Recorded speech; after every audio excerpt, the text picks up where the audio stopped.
Okay बेटा। सो यार सबसे पहले स्टार्ट करते हैं कि जो हमें यहाँ पे सबसे ज्यादा जो इशू आता है कि सर मुहावरा तो आते हैं लेकिन उसका जुमला कैसे बनाए। तो बेटा आज हम यहाँ पे देखेंगे कि आपके जो मुहावरत होते हैं बेटा, ठीक है, आपने उनको किस तरह से अच्छा बनाना है कि आपके कैम्ब्रिज के अंदर मार्क्स ना कट हो। मुहावरा जो है बेटा वो आपके P2 के अंदर जो है आपके टेस्ट होती हैं, ठीक है। और P2 के अंदर जो है बेटा ये आपके आते हैं, ये आपका फर्स्ट क्वेश्चन आता है, ठीक है। और ये आपके आते हैं 5 मार्क्स के आते हैं, ठीक है। और उसमें उसने आपको 5 मुहावरा दिए होते हैं और उसने सवाल ये दिया होता है कि इन मुहावरात को जुमलों में इस तरह से इस्तेमाल करें कि इनका मायनी वाज़ेह हो जाए। अब आपने करना कि बेटा आपने उसका मायने नहीं लिखना, आपने इस तरह का जुमला बनाना है कि उसका मायने वाज़ेह होता हो। जैसे मैं यहाँ पे बात करता हूँ, तो पहला मुहावरा है यहाँ पे मेरे पास खून का प्यासा होना, ठीक है। अब इसका मायने उसने मुझसे नहीं पूछा, उसने पूछा होगा ऊपर सवाल में, उसने यहाँ यहाँ पे स्टेटमेंट दी होती है आपको कि इसको इस तरह से जुमले में इस्तेमाल करें कि इसका मायने वाज़ेह हो जाए। तो अब मैं यहाँ पे बात करूँ तो खून का प्यासा होना का जो मायने है वो तो है कि मतलब कि बहुत ही सख्त दुश्मन होना, ठीक है। तो अब मैं यहाँ पे क्या क्या कह सकता हूँ, मैं यहाँ पे अगर इसका जुमला बनाऊं तो मैं यहाँ पे अच्छा सपोज करता हूँ कि मैं यहाँ पे इसका जुमला बना दूं कि अहमद अली के खून का प्यासा है, खून का प्यासा है। अच्छा, अब मुझे बेटा बताओ कि इस जुमले से इसका मायने वाजिया नहीं हो रहा। ये जो मैंने जुमला बनाया है इससे इसका मायने ही वाजिया नहीं हो रहा। तो अब इसका मतलब है कि ये जो मेरा यहाँ यहाँ पे जुमला है, जब ये एग्जामिनर मार्क करेगा तो उसका कोई भी नंबर नहीं देगा। एग्जामिनर ने साफ लिखा होता है कि आपने जो भी जुमला बनाना है उसका मायने वाज़ेह होना चाहिए, तो यहाँ पे आपको उसका मार्क नहीं मिलेगा। अच्छा, अब इसके लिए करना क्या है कि मैं यहाँ पे एक आपको एग्जाम्पल जुमला बनाकर दिखाता हूँ। तो अगर मैं यहाँ पे एग्जाम्पल जुमला बनाऊं कि जायदाद में हिस्सा ना देने से अहमद अली के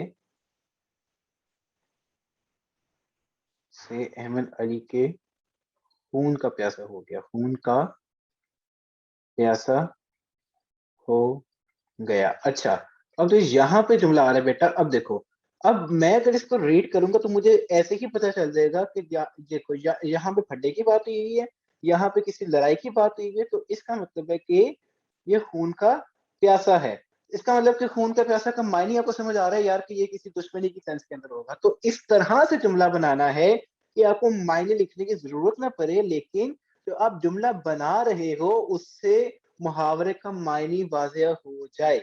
तो इस तरह से आप अगर जुमला बनाओगे तो आपको मार्क यहाँ पे आपको मार्क मिल जाएगा। अच्छा, सेकंड है यहाँ पे ईंट से ईंट बजाना। अब ईंट से ईंट बजाना का मैं जो है यहाँ पे जुमला बनाऊं कि उसने उसकी ईंट से ईंट बजा दी। अब मुझे बताओ कि इससे तो मायने ही वाज़ेह नहीं हो रहा कि ईंट से ईंट बजाने का मतलब क्या है। हालांकि जो इसका मायने है वो है कि तहस नहस कर देना या फिर तबाही मचा देना या फिर किसी चीज को जो है ना मतलब कि बहुत बहुत ही बुरे तरीके से किसी जो है चीज को तबाह कर देना, मीन्स के डिस्ट्रक्शन।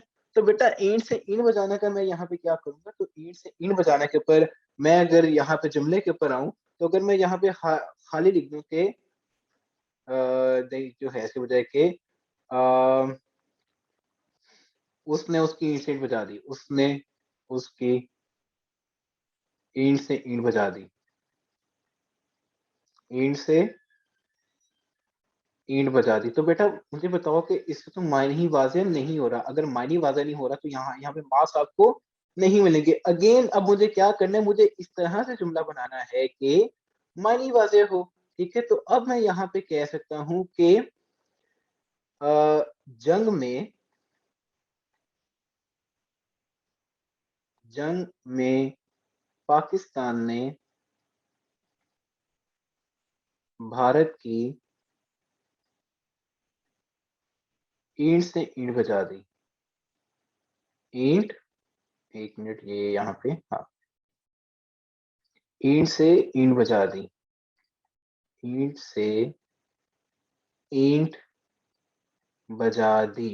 तो बेटा अब यहाँ पे देखो, अब आपको यहाँ पे शो हो रहा है कि जंग है, यहाँ पे मतलब कि यहाँ पे लड़ाई की बात हो रही है, तो मतलब कि आपस में मतलब कि चीजें यहाँ पे जो है ब्रूटल जाएंगी। तो जंग में ईंट से ईंट बजा दी मतलब कि तबाही कर दी। ठीक है, तो इस तरह का आपने जुमला बनाना है कि मायनी वाजिया हो जाए। अच्छा, एक और यहाँ यहाँ पे बच्चे गलती जो है ना, ये जो है ये जो करते बच्चे कि उनको मायने की समझ नहीं जो है आ रही होती, तो वो किसी भी तरह जो है ना जुमले को वहां पे घुसेड़ देते हैं। नहीं बेटा, ये चीज आपने नहीं करनी। आपने इस चीज का ध्यान रखना है कि आप जो जुमला बना रहे हैं वो आप ठीक बना रहे हो कि नहीं। अच्छा, इसके ऊपर आते हैं। आंखों में धूल झोंकना, इसका मानी होता है धोखा देना। ठीक है, अब अगर मैं यहाँ पे अगेन मैं उसी बात के ऊपर आता हूँ कि आंखों में धूल झोंकना जो है, मैं अगर यहाँ पे बात करूँ कि उसने उसकी आंखों में धूल झोंक दी। ठीक है, तो ये यहाँ तक तो जुमला मुझे समझ नहीं आएगा। अच्छा, मैं ऐसे को डेवलप जो है करता हूँ। उसने चलो इस बार असलम को उठा लेते हैं हम, बहुत अहमद और साथ में लिख करके इस बार असलम को उठाते हैं। ठीक है, उसने असलम की आंखों में आंखों में धूल झोंकी। ठीक है, अच्छा अब यहां तक तो मुझे मायने समझ नहीं आ रहा कि भाई आंखों में धूल झोंकने का मायने क्या है। लेकिन अगर मैं इसी के आगे ऐड कर दूं, और पैसे लेकर भाग गया, और पैसे लेकर भाग गया, भाग गया।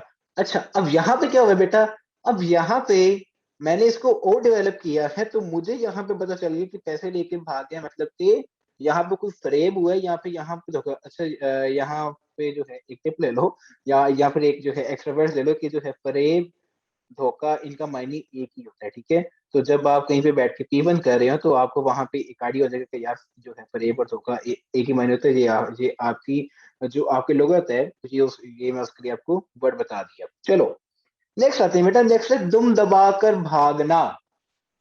दुम दबाकर भागना का यार मायने तो यहाँ पे मेरे ख्याल से हर एक बच्चे को आता होगा। दुम दबाकर जो है भागना बेटा, तो इसका मायने होता है कि बहुत तेज भागना। ठीक है, सर पर पांव रखकर जो है भागना, दुम दबाकर भागना, यहाँ पे दोनों का मायने एक ही है। अच्छा, दुम दबाकर भागना के ऊपर आते हैं।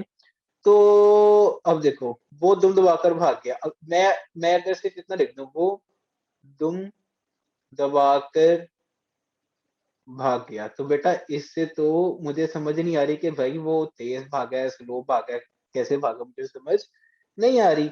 तो मैं अगर यहाँ पे करूं, तो इसका जो इसका प्रॉपर जुमला बनेगा वो जो है बन सकता है कि चोर ने जब पुलिस को देखा, चोर ने जब पुलिस को देखा, पुलिस को देखा,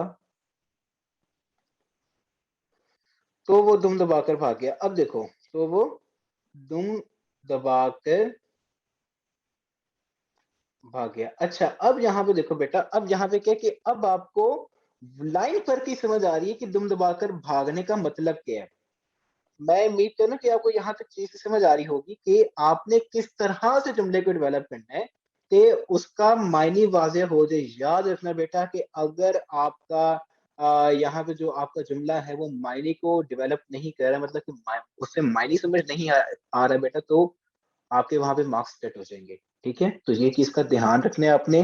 ठीक है, ये मैं अपने एक्सपीरियंस से वो जो है मैं बोल रहा हूँ, क्योंकि मैंने यहाँ पे कई बच्चों को देखा है कि जो एग्जाम में कहते हैं सर हमने तो ठीक किया। सर इवन मैं कई बच्चों के जब वहां पे पेपर चेक कर रहा था, तो वहां पे जो है बच्चे कहते हैं सर हमने ठीक तो लिखा लेकिन बेटा आपने लिखा तो ठीक होता है।